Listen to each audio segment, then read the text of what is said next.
გამარჯობა, ეთერშია კურიერი 6 საათზე ახალაბებს კურიერის გუნდთან ერთად მეკესო ქაფიანიძე გაგაცნობთ.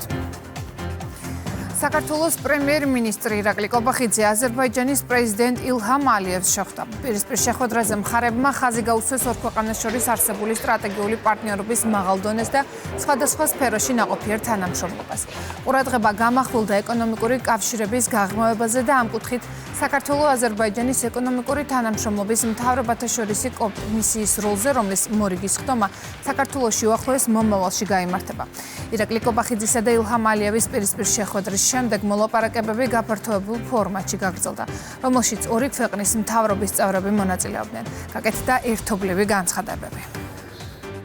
ჩვენს ხალხებს აკავშირებს მრავალსაუკუნოვანი, განსაკუთრებული ისტორიული მეგობრობა, კეთილმესობლური ურთიერთობები და ამ ურთიერთობების ლოგიკური გამოხატულება არის სტრატეგიული პარტნიორობა, რომელიც არის ჩამოყალიბებული ჩვენ ორ სახელმწიფოს შორის.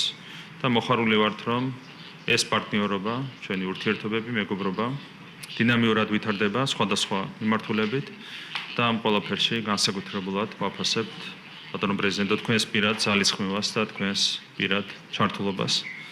მე მინდა ასევე მადლობა გადავუხადო დელეგაციების წევრებს, ჩვენს მინისტრებს, მთავრობების წარმომადგენლებს, ჩვენს ელჩებს, რომლებსაც განსაკუთრებული როლი შეაქვთ ამ ურთიერთობების განვითარებაში. მე მინდა ასევე სარგებლო შემთხვევით და მადლობა გადაგიხადოთ საქართველოს სუვერენიტეტისა და ტერიტორიული მთლიანობის მტკიცე მხარდაჭერისთვის, რასაც საქართველოსთვის აქვს ბუნებრივია განსაკუთრებული მნიშვნელობა და ასევე მინდა აღვნიშნო, რომ საქართველოს დამოუკიდებლობის აღდგენის დღიდან ყოველთვის იყო, არის და იქნება აზერბაიჯანის ეროვნული ინტერესების, სუვერენიტეტის და ტერიტორიული მთლიანობის მტკიცე მხარდამჭერი. ჩვენ დღევანდელი შეხვედრის ფარგლებში დეტალურად განვიხილეთ საკითხები, რომლებიც უკავშირდება როგორც ორხრივ ურთიერთობებს, ასევე მთლიანად სამხრეთ კავკასიის რეგიონის მომავალს. ამ კონტექსტში კიდევ ერთხელ გვინდა მივესალმოთ აზერბაიჯანსა და სომხეთს შორის მიმდინარე სამშვიდობო პროცესს, როგორც მოგეხსენებათ, საქართველოს მტკიცედ უჭერს მხარს რეგიონში მშვიდობიან თანაცხოვრებას, კონსტრუქციულ თანამშრომლობას, ასევე ახალ ინიციატივებს და ჩვენ საჭიროებისამებრ ყოველთვის მზად ვართ ჩვენი დადებითი წვლილი შევიტანოთ ამ ურთიერთობების განვითარებაში, მზად ვართ ხელი შევუწყოთ დიალოგსა და სამშვიდობო პროცესს. ჩვენი ისტორიული ფესვები გვაძლევს ორმხრივი თანამშრომლობის კიდევ უფრო გაღრმავების შესაძლებლობას. საუკუნეების განმავლობაში ასე იყო და ასე იქნება. მეგობრული, მეზობლური, ძმური ურთიერთობების საფუძველზე ვითარდებით როგორც დამოუკიდებელი და სუვერენული ქვეყნები და წარმატებით ვავითარებთ ჩვენს რეგიონს. ვისარგებლებ შემთხვევით და გილოცავთ ბატონო პრემიერ-მინისტრო თქვენ და თქვენს მთავრობას მიღწეულ წარმატებებს. საქართველოს დინამიურად ვითარდება, ეკონომიკური ზრდა ძალიან თვალსაჩინოა. თქვენ შექმნით ძალიან კეთილგანწყობილი საინვესტიციო გარემო ქვეყანაში. ბევრ უცხოელ ინვესტორს, მათ შორის აზერბაიჯანელ ინვესტორებს, ექნებათ ძალიან კარგი გარემო, რათა კიდევ უფრო შეუწყონ ხელი ეკონომიკურ ზრდასა და პოლიტიკურ სტაბილურობას. თქვენ ხართ გარანტორი იმისა, რომ საქართველოს მთავრობის პოლიტიკა განვითარდება ქვეყნის მოსახლეობის საკეთილდღეოდ. ყველა საერთაშორისო ორგანიზაციაში მხარს უჭერთ ერთმანეთის ტერიტორიულ მთლიანობას, სუვერენიტეტსა და საზღვრების დაურღვევლობას. ასე იყო ოდითგანვე და ასე იქნება მომავალშიც. ეკონომიკურ სფეროში მნიშვნელოვანი მიღწევები გვაქვს. ჩემს ვიზიტამდე გადავხედე საქართველოს სტატისტიკურ მონაცემებს. ქვეყანაში მილიარდობით დოლარი იხარჯება. ზრდა არის შთამბეჭდავი. პირველი კვარტლის მაჩვენებლები გვაძლევს ამის იმედს. წლის ბოლოსთვის რამდენიმე მილიარდს გადავაჭარბებთ. საინვესტიციო კლიმატი გვაძლევს ამის საშუალებას. ბიზნეს გარემოს აძლევს საშუალებას ინვესტიციები კიდევ უფრო გაზარდოს. 3.6 მილიარდი დოლარია უკვე ჩვენი ქვეყნიდან საქართველოში ინვესტირებული. მთავრობის ადმინისტრაციაში გამართულ ბრიფინგზე ირაკლი კობახიძემ ილჰამ ალიევმა რეგიონულ უსაფრთხოებაზე ისაუბრეს. ითქვა, რომ სამხრეთ კავკასიის რეგიონში შუამავალი ქვეყნები უნდა დარჩნენ ფოკუსირებულნი მშვიდობასა და სტაბილურობაზე. ხაზი გაესვა ერთობლივი პროექტების მნიშვნელობას. ჩვენი ქვეყნების, სამხრეთ კავკასიის ქვეყნების თანამშრომლობა ქმნის ახალ პერსპექტივებს მთლიანად ჩვენი რეგიონისთვის. ჩვენ ვაგვირდებით გლობალურ პოლიტიკურ ცვლილებებს. ეს ცვლილებები კიდევ უფრო მეტად ზრდის შუა დერეფნის მნიშვნელობას, მათ შორის შავი ზღვისა და სამხრეთ კავკასიის როგორც სტრატეგიული სივრცის მნიშვნელობას. ჩვენი ქვეყნები, როგორც აზიის და ევროპის დამაკავშირებელი ხიდები, საკვანძო როლს ასრულებენ დაკავშირებადობის თვალსაზრისით და ამ კონტექსტში ჩვენ განსაკუთრებულ მნიშვნელობას ვანიჭებთ სატრანსპორტო და ლოგისტიკური ინფრასტრუქტურის განვითარებას და მოდერნიზაციას. ჩვენ საქართველომ და აზერბაიჯანმა არაერთხელ დავამტკიცეთ, რომ ვართ სანდო და პასუხისმგებლიანი პარტნიორები, მათ შორის საერთაშორისო ენერგეტიკულ და სატრანსპორტო პროექტებში. ჩვენ ასევე შეხვედრის დროს განვიხილეთ სავაჭრო ეკონომიკური თანამშრომლობის პერსპექტივები. მოხარული ვართ, რომ აზერბაიჯანი საქართველოს ერთ-ერთ უმსხვილეს სავაჭრო პარტნიორად რჩება და გვაქვს რა თქმა უნდა მოლოდინი, რომ ეს ურთიერთობები, ჩვენი სავაჭრო ეკონომიკური ურთიერთობები კიდევ უფრო მეტად გაღრმავდება, მათ შორის გაღრმავდება თანამშრომლობა ინვესტიციების ზრდის მიმართულებით. ჩვენ გამოვხატეთ საუბარ მაღალი დონის დიალოგის გაგრძელებისა და სხვადასხვა სფეროში თანამშრომლობის შემდგომი გაღრმავებისთვის დარწმუნებული ვარ, რომ მომავალში ჩვენი თანამშრომლობა კიდევ უფრო მეტად განვითარდება ჩვენი ხალხების, ჩვენი ქვეყნების საკეთილდღეოდ და ყველაფერში რა თქმა უნდა პრეზიდენტ ალიევის ვიზიტი განსაკუთრებულ როლს შეასრულებს. ჩვენ გქონდა საუბარი რეგიონულ უსაფრთხოებაზე, არსებულ მდგომარეობაზე. გამონაკლისი არ ყოფილა ახალი რეალობა, რომელიც შექმნილია სამხრეთ კავკასიაში. ამ რეგიონში შემავალი ქვეყნები უნდა დარჩნენ ფოკუსირებულნი მშვიდობაზე, სტაბილურობასა და უსაფრთხოებაზე, იმიტომ რომ სოფლიოს სხვადასხვა კუთხეში ირღვევა ეს პრინციპები. ჩვენთან ეს უნდა დარჩეს ურყევი. მსგავსი მოვლენები ჩვენს რეგიონს არ უნდა შეეხოს. სამხრეთ კავკასიაში ჩვენ ვართ მშვიდობის, სტაბილურობისა და თანამშრომლობის რეგიონი. განსაკუთრებით უნდა გავუსვა ხაზი საქართველოს უმნიშვნელოვანეს როლს. ბატონო პრემიერ-მინისტრო, თქვენ ბრძანეთ სამშვიდობო პროცესის შესახებ, რომელიც ჩვენსა და სომხეთს შორის ვითარდება. ის შეთანხმებები, რომელსაც ხელს ვაწერთ, არ არის საკმარისი, იმიტომ რომ სამომავლოდ ყველა ნაბიჯი ამ მშვიდობას უნდა აძლიერებდეს. ეს შეხვედრები, ეს ვიზიტები ზუსტად ამას ემსახურება. ჩვენ დავიწყეთ სომხეთთან ურთიერთობა საქართველოს გავლით და მადლობას ვუხდი საქართველოს მთავრობას ხელშეწყობისთვის. საერთო ჯამში ჩვენი დღის წესრიგი ძალიან ფართომასშტაბიანია. მას ემატება ახალი თემები და პროექტები. ჩვენ ერთობლივი ძალისხმევით ამ ყველაფერს განვახორციელებთ. ჩვენ ერთობლივად შევქმენით, განვავითარეთ და გავაფართოვეთ სატრანსპორტო დერეფნები. შუა დერეფანი გაივლის აზერბაიჯანს და საქართველოს. ჩვენთვის ეს ერთ-ერთი ყველაზე მნიშვნელოვანი არტერიაა, რომლის გაძლიერებასა და განვითარებაზე დიდი იმედებს ვამყარებთ. ჩვენი ორმხრივი ურთიერთობები შეიძლება გამოდგეს მაგალითად ყველა ჩვენი მეზობელი სახელმწიფოსთვის, რადგან ის ეფუძნება ურთიერთპატივისცემას და ურთიერთნდობას. პრემიერ-მინისტრთან შეხვედრამდე საქართველოს პრეზიდენტის სასახლეში აზერბაიჯანის რესპუბლიკის პრეზიდენტის ილჰამ ალიევის დახვედრის ოფიციალური ცერემონია გაიმართა. ილჰამ ალიევს მიხეილ ყაველაშვილმა უმასპინძლა. ცერემონიის ფარგლებში შესრულდა ორი ქვეყნის სახელმწიფო ჰიმნები. პრეზიდენტის სასახლეში შედგა მიხეილ ყაველაშვილისა და ილჰამ ალიევის პირისპირ შეხვედრა. შეხვედრაზე ისაუბრეს ორი ქვეყნის სტრატეგიული პარტნიორობის მაღალი დონისა და სხვადასხვა სფეროში თანამშრომლობის შესახებ. აღნიშნა, რომ მიმდინარე გეოპოლიტიკური პროცესების ფონზე რეგიონში სტაბილურობისა და მშვიდობის შენარჩუნება სულ უფრო დიდ მნიშვნელობას იძენს.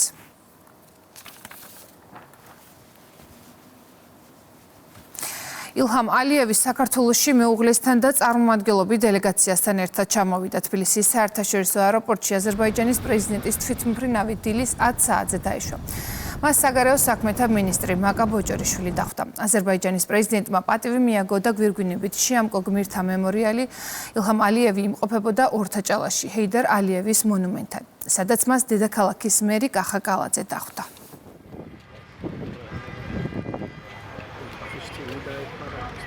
აზერბაიჯანი ჩვენი სტრატეგიული პარტნიორი ქვეყანა არის. ორ ქვეყნებს შორის არსებული ურთიერთობა არის ძალიან მნიშვნელოვანი, მეგობრული, კეთილგანწყობილი ურთიერთობა უკვე წლების განმავლობაში არსებობს და ძალიან მნიშვნელოვანია თუნდაც პრეზიდენტ ალიევის ვიზიტი საქართველოში, თუნდაც იმის გათვალისწინებით ახლო აღმოსავლეთში რამდენად რთული მდგომარეობა არის, თუ რა პროცესები მიდის მსოფლიოში, რა გამოწვევების წინაშე დგას მთელი მსოფლიო. შესაბამისად, მშვიდობის შენარჩუნება პრინციპულად მნიშვნელოვანია რეგიონში, პრინციპულად მნიშვნელოვანია იყოს სიმშვიდე ჩვენს ქვეყანაში და რა თქმა უნდა, ჩვენ მივესალმებით ამ მეგობრულ ურთიერთობებს და სტრატეგიულ პარტნიორობას, რაც არის აზერბაიჯანთან და აზერბაიჯანელ ხალხთან. ჩვენთვის ძალიან მნიშვნელოვანია საქართველოს სტრატეგიული პარტნიორის, ჩვენი მეზობლის და მეგობარი სახელმწიფოს პრეზიდენტის ვიზიტი საქართველოში. ჩვენ ქვეყნებს შორის ურთიერთობები საკმაოდ ინტენსიურია, ყოველდღიურ რეჟიმში ურთიერთობები მოიცავს სხვადასხვა სფეროში თანამშრომლობას და რა თქმა უნდა სახელმწიფოს უმაღლესი თანამდებობის პირების შეხვედრები ამ შემთხვევაში არის ძალიან მნიშვნელოვანი საქართველოში. აზერბაიჯანის რესპუბლიკის პირველი ლედი მეჰრიბან ალიევა მირზა ფათალი ახუნდოვის სახელობის აზერბაიჯანული კულტურის მუზეუმს ეწვია. მეჰრიბან ალიევასთან ერთად მუზეუმში საქართველოს პირველი ლედი თამარ ბაგრატიონი საქართველოს კულტურის მინისტრთან ერთად იმყოფებოდა. სტუმრები მუზეუმის ისტორიას გაეცნენ, ასევე დაათვალიერეს საექსპოზიციო სივრცე და ახუნდოვის კულტურის ცენტრი, სადაც შეხვედრები, გამოფენები და სხვადასხვა კულტურული ღონისძიებები ტარდება. სახელმწიფო ვიზიტის ფარგლებში აზერბაიჯანის პირველი ლედი საქართველოს ეროვნულ მუზეუმსაც ეწვია. სტუმრებმა დაათვალიერეს მუზეუმის მუდმივმოქმედი ექსპოზიციები, მათ შორის ქვის ხანა საქართველოში, რომელშიც წარმოდგენილია საქართველოს ტერიტორიაზე აღმოჩენილი უმნიშვნელოვანესი არქეოლოგიური მასალა. სასიამოვნოა, რომ აზერბაიჯანის დელეგაციას და ქალბატონ მეჰრიბან ალიევას უმასპინძლეთ ორი მუზეუმი მოინახულა, მირზა ფათალი ახუნდოვის სახელობის მუზეუმი და ასევე ეროვნული მუზეუმი. მადლობა გადავუხადეთ იმ ხალიჩებისთვის, რომელიც ეროვნულ მუზეუმს საჩუქრად გადმოსცა და დავახვედრეთ არაჩვეულებრივი გამოფენა, რომელიც ქართულ-აზერბაიჯანული ხალიჩებით უკვე ექსპოზიცია მომზადდა.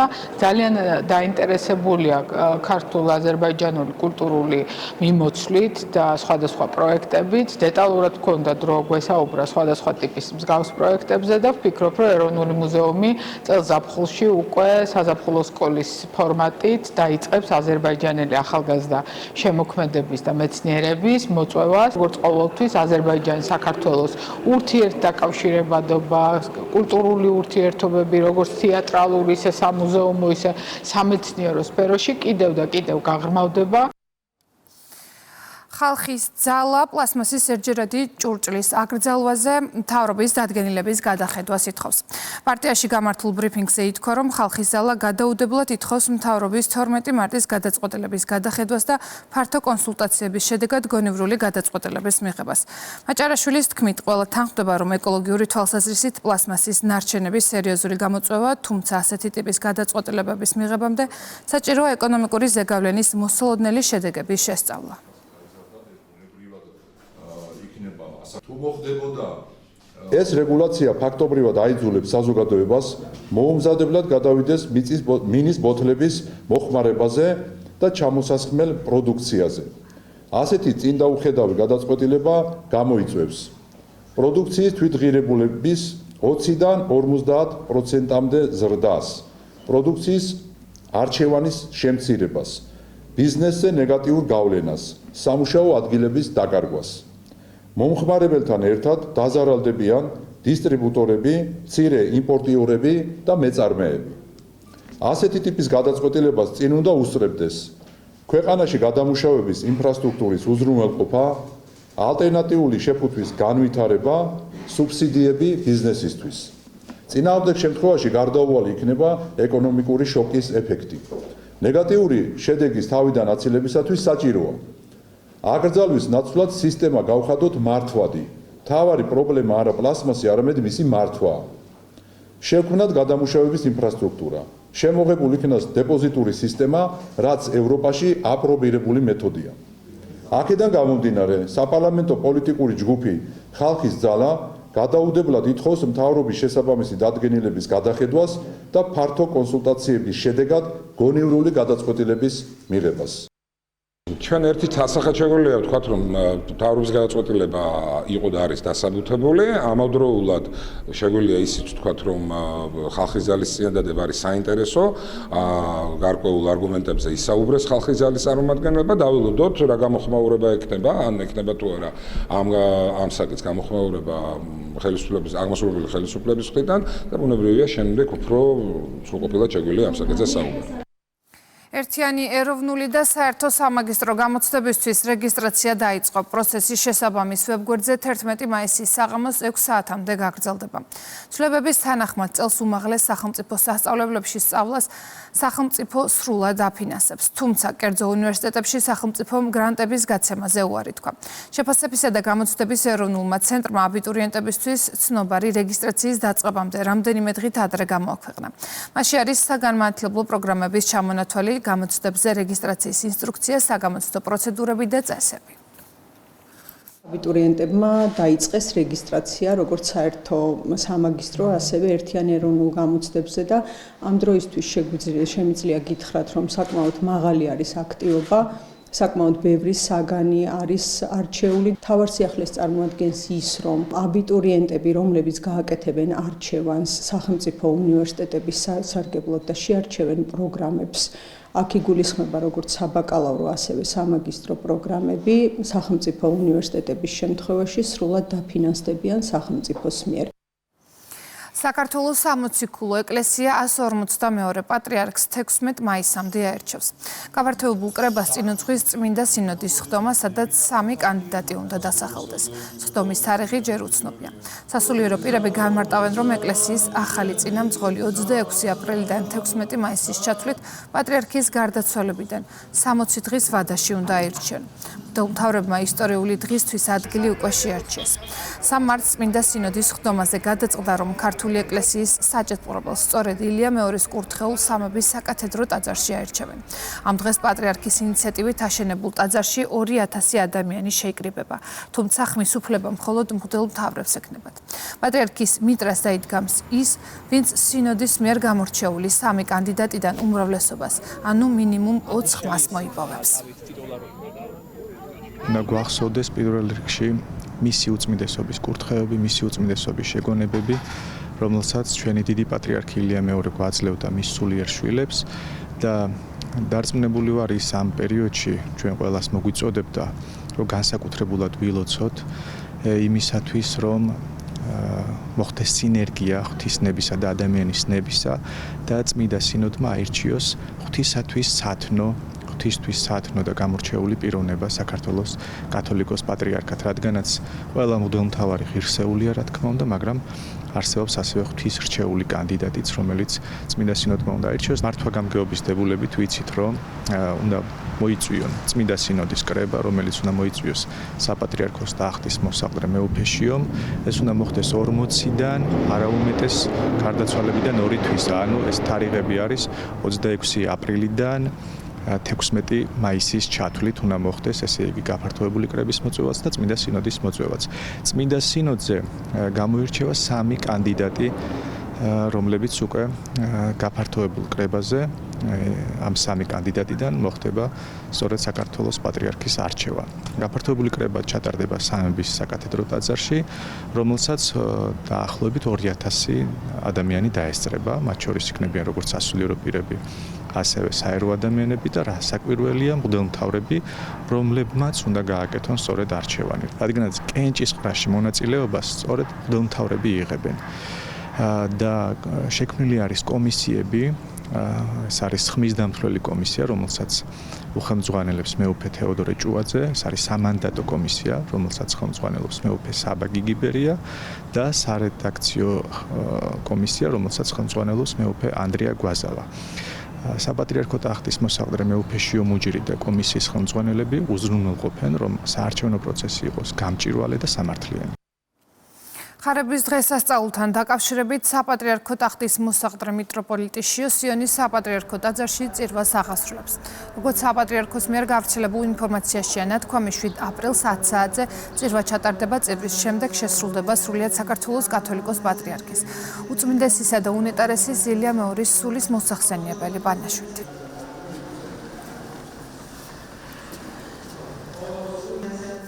დედაქალაქის მერის განცხადებით აღდგომის დღესასწაულისთვის მუნიციპალიტეტის შესაბამისი სამსახურები მოსამზადებელ სამუშაოებს აქტიურად ახორციელებენ.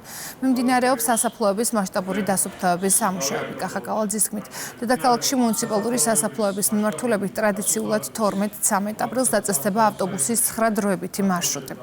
ავტობუსები მოქალაქეები 2 დღის განმავლობაში უფასოდ მოემსახურება.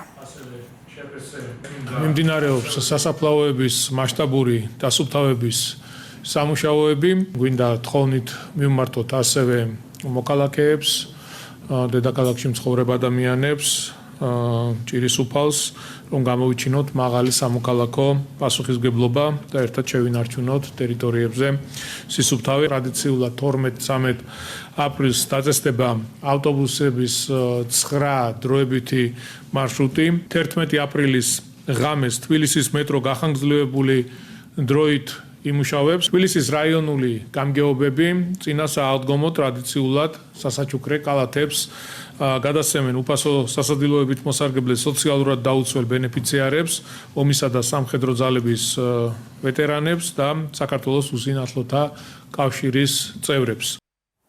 უსაფრთხო გარემო და ცხოველთა დაცვა, რისკები და პასუხისმგებლობა. დღეს რუსთავი 2-ზე დებატების დღეა. საზოგადოებისთვის მნიშვნელოვანი კითხვა და განსხვავებული პასუხები ერთ სივრცეში. გადაცემის სტუმრები იქნებიან სოფლის მეურნეობის მინისტრის მოადგილე, რუსეთის ეროვნული სააგენტოს უფროსი, საქართველოს წვრილ ვეტერინართა ასოციაციის პრეზიდენტი, მიუსაფარ ცხოველთა კლუბის დამფუძნებელი და საბუკოს დირექტორი. დებატები რეზი ჭიჭინაძესთან ერთად ჩვენს ეთერში 22 საათზე დაიწყება. გარემოს დაცვისა და სოფლის მეურნეობის სამინისტროს სიპის რუსეთის ეროვნული სააგენტო მიმდინარე წელს ახორციელებს შინაურ ბინადარ ცხოველთა პოპულაციის მართვის პროგრამას. აღნიშნული პროგრამა არის საკმაოდ კომპლექსური, 3 წლის განმავლობაში სხვადასხვა ღონისძიებების განხორციელებას ითვალისწინებს. პროგრამის ფარგლებში გათვალისწინებული იქნება, როგორც მოგახსენეთ, პატრონიანი ძაღლების იდენტიფიკაცია, რეგისტრაცია ჩიპირების მეშვეობით, ხოლო უპატრონო ცხოველების იდენტიფიკაცია საყურე ნიშნების მეშვეობით. ეს არის უმთავრესი იმისათვის, რომ ერთის მხრივ შედგეს ერთიანი მონაცემთა ბაზა, როგორც პატრონიანი, ასევე უპატრონო ცხოველების. უნდა გამოვეხმაურო ბოლო პერიოდში დაუსაბუთებელ ბრალდებებს, რომელიც ისმის ამ პროგრამის მიმართულებით. დეტალურად იქნება მოწოდებული ინფორმაცია თუ რამტომ არის აბსურდული აღნიშნული ბრალდებები. თბილისის საქალაქო სასამართლოში 7 ნოემბრის საქმეზე საქართველოს ყოფილი პრეზიდენტისა და მასთან ერთად ბრალდებული ყოფილი მაღალჩინოსნების სასამართლო პროცესი გაიმართა. დღევანდელ პროცესზე ჩვენება მისცა ყოფილმა პრემიერ-მინისტრმა ზურაბ ნოღაიდელმა. სხდომაზე იყო ხმაური, სააკაშვილი და ნოღაიდელი ერთმანეთს სიტყვიერად დაუპირისპირდნენ. პროცესზე სიტუაცია მას შემდეგ დაიძაბა, რაც სააკაშვილმა მოწმეს კითხვით მიმართა და მოღალატე უწოდა, რასაც საპასუხო რეპლიკა მოჰყვა. სახელმწიფო ბრალდება მიხეილ სააკაშვილს 2007 წლის 7 ნოემბერს მომიტინგეთა მასობრივად დარბევას ტელეკომპანია იმედში შეჭრას და ბადრი პატარკაციშვილის კუთვნილი ქონების დანაშაულებრივად ხელში ჩაგდებას ედავება. დანაშაული 5-დან 8 წლამდე ვადით თავისუფლების აღკვეთას ითვალისწინებს. ლაჩარი სააკაშვილი, რომელმაც საქართველოს მდგომარეობაში ჩააყენა, რომელიც ფორტყავდა მიწაზე 2008-ში, შენიშნებს მე ვერ მომცემს, ვერ რადავერც მოღალატეს ვერ დამიძახ. დღესვე თბილისის საქალაქო სასამართლოში სახელმწიფოს გადატრიალების მცდელობის საქმეზე დაკავებული 14 პირის სასამართლო პროცესი გაიმართა. დღევანდელ სხდომაზე ბრალდების მხარის მტკიცებულებები გამოიკვლიეს. დაკავებულებს ჯგუფურად სტრატეგიული და განსაკუთრებული მნიშვნელობის ობიექტის ხელში ჩაგდების მცდელობა და ჯგუფურ ძალადობაში მონაწილეობა ედებათ ბრალად. ეს გამოვიკვლიეთ მტკიცებულებები სამწამიან კადრზე რომ მოედავებიან რომ ბინათვარ შენ ჩაიდინეს ცხრილ სამას დანაშაული აბსურდი არის. ანუ როგორ იქცევა, წაიქცა ჩემი დაცვის ყოფი ჩანს კადრებში. დღევანდელ პროცესზე წარდგენილია ის ვიდეო ჩანაწერები, რომლებზეც უკვე ექსპერტებმა იმუშავა და კონკრეტული პირების ვიზუალის იდენტიფიცირება განახორციელა. კამერების შებრუნებასთან დაკავშირებით გამომძიებას შემთხვევის ადგილი აქვს დათვალიერებული, ოღონდ ეს არ ეხება სასახლის ტერიტორიას, ეს ეხება მიმდებარე ქუჩებს. მოგეხსენებათ, რომ ორგანიზებულ ჯგუფურ ძალადობის ნაწილში განხორციელდა მიმდებარე ქუჩების რბევა. რაც შეეხება იმ ეპიზოდს, რომელსაც ახლა ვიხილავთ, ამ შემთხვევაში ყველა ვიდეო ჩანაწერი არაერთი ტელევიზიის და არაერთი მათ შორის როგორც შინაგან საქმეთა სამინისტროს, ასევე 112-ის, ანუ შინაგან საქმეთა სამინისტროს CP-ა 112-იც მისი ვიდეო ჩანაწერები რამდენიმე ტერაბაიტი ვიდეო მასალა არის წარდგენილი. იმ მომენტში, როდესაც აგრესიულად განწყობილ მოძალადეთა ჯგუფი ცდილობდა პრეზიდენტის სასახლეში შეჭრას, იმიტომ რომ სტრატეგიული მნიშვნელობის ობიექტი ჩაეგდოთ ხელში ამ შემთხვევაში და არა სასახლის ღობე დაეზიანებინათ, ეს ერთ-ერთ ხერხად გამოიყენეს, რომ შესულიყვნენ და სწორედ სახელმწიფოს ამ შემთხვევაში ეფექტურმა ქმედებებმა ის, რომ სახელმწიფო დაცვის სპეციალურ სამსახურს დაეხმარა შინაგან საქმეთა სამინისტროს შესაბამისი სამსახურები აღკვეთა მათი შეჭრა სტრატეგიულ ობიექტში. თავდაცვის კოდექსში ცვლილებები კომიტეტმა პირველი მოსმენით განიხილა და მხარი დაუჭირა. თავდაცვის მინისტრის მოადგილის გიორგი გიორგაძის განცხადებით, სამხედრო სამსახურში გაწევასთან დაკავშირებით რაიმე ახალი მექანიზმი არ შემოდის, ხდება მხოლოდ პროცედურული დაზუსტებები. მისივე თქმით, კანონპროექტის მიხედვით სამხედრო სამსახურში წვევამდელის გამოძახება განხორციელდება უწყების ჩაბარებით და კომუნიკაციის სხვა საშუალებებით, მათ შორის მოკლე ტექსტური შეტყობინებით.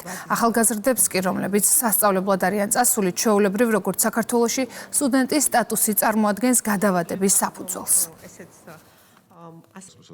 არაფერი სიახლე რაიმე მექანიზმი არ შემოდის განსაკუთრებით შეტყობინებებთან დაკავშირებით. ეს შეტყობინების ეს მექანიზმი აპრობირებულია ყველგან, მათ შორის სასამართლოსთვის, მათ შორის სხვადასხვა ადმინისტრაციულ ორგანოებში, მათ შორის რა თქმა უნდა საზღვარგარეთ ეს მექანიზმი არსებობს შეტყობინების. რაც შეეხება ახალგაზრდები, ვინც არიან ან სასწავლებლად დაუშვათ, ჩვეულებრივ როგორც აქ სტუდენტის სტატუსი არის გადავადების საფუძველი, როდესაც წარმოადგენს ცნობას, რომ საზღვარგარეთ სწავლობ, ბუნებრივია ის ექვემდებარება გადავადებას, ასევე ჩვენ გარდა იმისა, რომ კანონში რაც არის საფუძვლები გადავადების, თუ ადამიანს აქვს ინდივიდუალური შემთხვევა ისეთი, რომ გამოუსწორებელი ზიანი შეიძლება მიადგეს მაგალითად მისი ჯარში წასვლას, ამ შემთხვევაში ჩვენთან არსებობს კომისია, რომელიც იხილავს ინდივიდუალურ кейსებს.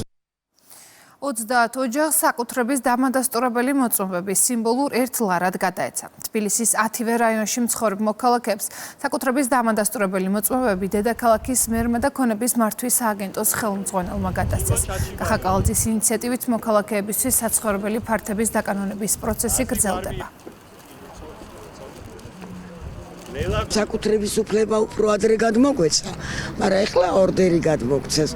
დიდი მადლობა ბატონ კახის და დიდი მადლობა რო იტყვიან ყველას. აი მიხარია რომ უყურებ რომ ხალხი გახარებულია. უერთები ამ ადამიანების სიხარულს და რა ვიცი, ყველაფერი საუკეთესო მინდა უსურვა ამ ოჯახებს, ვინც დგას ანალოგიური პრობლემის წინაშე, აუცილებლად უნდა მიმართონ თავისივე რაიონის გამგეობა, სადაც ჩვენი თანამშრომლები დაეხმარებიან, ხელშეუწყობენ, აუხსნიან, ეტყვიან თუ რა საბუთები არის შესაძლებელი იმისთვის, რომ შემდგომი პროცესი განხორციელდეს და მოხდეს ამ ფართების დაკანონება. ზოგადად მინდა გითხრათ, რომ ასეულობით მილიონი ლარის სახელმწიფო ქონება არის დღეის მდგომარეობით დარეგისტრირებული და გადაცემული იმ ოჯახებზე, იმ ადამიანებზე, ვით ათეული წლების განმავლობაში ცხოვრობდა აღნიშნულ ფართებში. ეკონომიკის სამინისტროს ინფორმაციით საკონტეინერო გადაზიდვებში პოზიტიური დინამიკა 2026 წელსაც გრძელდება. 2025 წელს კი რეკორდული მაჩვენებელი დაფიქსირდა. უწყებაში აცხადებენ, რომ სტატისტიკური მაჩვენებელი ადასტურებს რეგიონულ და გლობალურ ლოგისტიკაში საქართველოს მზარ დროს. ეს ჩვენ შეგვიძლია ვთქვათ, რომ ერთ-ერთი მოწინავე ვართ ჩვენს რეგიონში საკონტეინერო თურქების დამუშავების კუთხით. საქართველოს როლი სულ უფრო იზრდება რეგიონულ და გლობალურ ლოგისტიკაში, რასაც ცალსახად ადასტურებს როგორც გასული წლის, ასევე მიმდინარე წლის სტატისტიკური მაჩვენებლები და აქ ნამდვილად გამოსაყოფია ის რეკორდული მაჩვენებელი, რომელიც ჩვენ გვქონდა საკონტეინერო გადაზიდვებში 2025 წელს, სადაც დაახლოებით 17%-იანი ზრდა დაფიქსირდა. გენერალური თურქების მიმართულებით 20%-იანი მატება გვქონდა, ხოლო საბორნე გადაზიდვების მიმართულებით დაახლოებით 31%-იანი ზრდა. სწორედ ეს პოზიტიური დინამიკა გრძელდება 2026 წელსაც და საქართველოს საზღვაო ნავსადგურების მიმდინარე წლის პირველ კვარტალში გადამუშავებულმა კონტეინერებმა დაახლოებით 200,000 TEU შეადგინა, რაც წინა წლის ანალოგიურ პერიოდთან შედარებით დაახლოებით 4%-იან მატებას. სტარტაპ ეკოსისტემის გაძლიერებისა და კომპანიების ხელშეწყობის მიზნით საქართველოში მეათე ნაკადის აქსელერაციის პროგრამა დაიწყო. პროექტი უკვე 6 წელია ხორციელდება. შერჩეული სტარტაპები 12 კვირიან ინტენსიურ აქსელერაციას გაევლიან, რომლის განმავლობაშიც მათთან იმუშავებენ საერთაშორისო გამოცდილების მქონე მენტორები. წლების განმავლობაში აქსელერაციის წარმატებამ შესაძლებლობა გახადა, რომ აქსელერაციასთან ერთად პირველი ვენჩრული ფონდი უკვე 3 წლის წინ საქართველოში შეიქმნა და მესამე წელი აქტიურად ასე ვთქვათ ოპერირებს და ინვესტიციებს ახორციელებს სტარტაპებში. ჩვენთვის რა თქმა უნდა ეს სინერგია მნიშვნელოვანია, რომ აქსელერაციასთან ერთად რომელიც ცოდნას, მენტორშიპს, გამოცდილებას აძლევს სტარტაპებს, პირდაპირ კაპიტალისტად აქვს ცდომა ამავე აქსელერაციის პროცესში ქართულ ინოვაციურ სტარტაპებს. სტარტაპისთვის ძალიან მნიშვნელოვანია დავამტკიცოთ ეგრეთ წოდებული product market fit. ამ პერიოდში ძალიან მნიშვნელოვანი არის საერთაშორისო მენტორების ჩართულობა იმისთვის, რომ რეალური შეფასება მიიღოთ თითოეულ ჩვენ იდეაზე, ჩვენი დისტრიბუციის გზებზე და ამ შემთხვევაში გამოცდილი და კვალიფიციური მენტორების რჩევა ძალიან მნიშვნელოვანია იმ კუთხით, რომ ჩვენ დროს დავზოგავთ ამ კუთხით, უფრო მარტივად შევეცდებით ჩვენი იდეის ვალიდაციას. ეთერში ბრუნდება განვაგრძობთ გამოშვებას. ირანი და რადიკალური დაჯგუფება ჰეზბოლა ისრაელის ქალაქებზე და დასახლებებზე თავდასხმას განაგრძობს. ქვეყნის ცენტრალურ ნაწილში სარაკეტო დარტყმების გამო 15 ლოკაციაზე მიმდინარეობს სახანძრო და სამაშველო ოპერაცია. ბოლო 24 საათის განმავლობაში თავდასხმების შედეგად სულ 163 ადამიანი დაშავდა. განადგურებულია საცხოვრებელი სახლები და სამოქალაქო ინფრასტრუქტურის ობიექტები. ირანში სამხედრო ოპერაციას განაგრძობს სახალი და პენტაგონი. პოლიციურმა ძალებმა იერიში მიიტანეს ირანის სარაკეტო პროგრამის საწარმოო და კვლევით ცენტრებზე. ესკალაციის ფონზე აქსიოსის ინფორმაციით ამერიკის შეერთებული შტატები და ირანი რეგიონული შუამავლების მონაწილეობით 45 დღიან ზავზე მუშაობს. გამოცემის წყაროების ცნობით ინიციატივა კონფლიქტის დასრულებისკენაა მიმართული.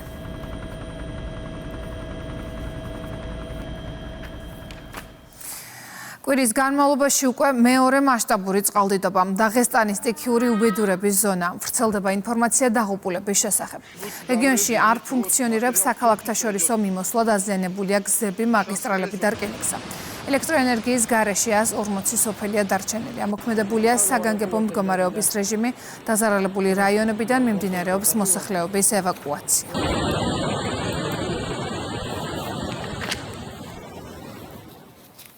ხომალდი ორიონი მთვარის გრავიტაციის სფეროში შევიდა და დედამიწის თანამგზავრის ზედაპირიდან 6400 კილომეტრის რადიუსზე ფრენისთვის ემზადება. ასტრონავტებმა მთვარეზე ვიზუალური დაკვირვების პროცესი უკვე დაიწყეს, NASA-მ ვიდეო დღეს გაავრცელა. შეგახსენებთ, რომ 1972 წლის დეკემბრის შემდეგ ეს პირველი შემთხვევა, როდესაც ადამიანები მთვარის ორბიტაზე დაბრუნდნენ.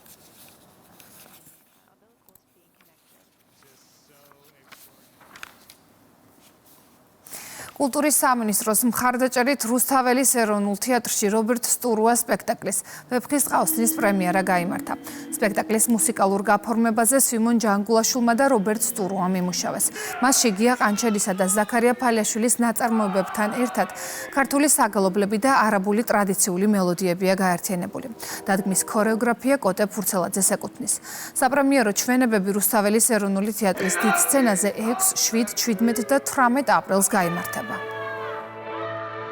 თელგუნცულოც განსაკუთრებით მიხარია, რომ 2000 წელი ამაზე ფიქრობდა და აი როგორც თავისი აი შვილი ისე გამოზარდა ეს სპექტაკლი, ბევრი წელი აკეთებდა ამის სცენიურ ვერსიას და მიხარია, რომ ამაში ახალგაზრდები არიან ჩართული, რომ ეს ყველაფერი რუსთაველის ეროვნულ თეატრშია. მე მინდა რომ ქართველობა დაბრუნდეს თავის ნამდვილ სახით.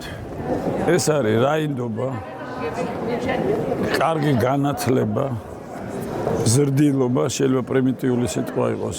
ეხლა დავდგამ შექსპირს და მე დავუბრუნდები მეორე ნაწილს.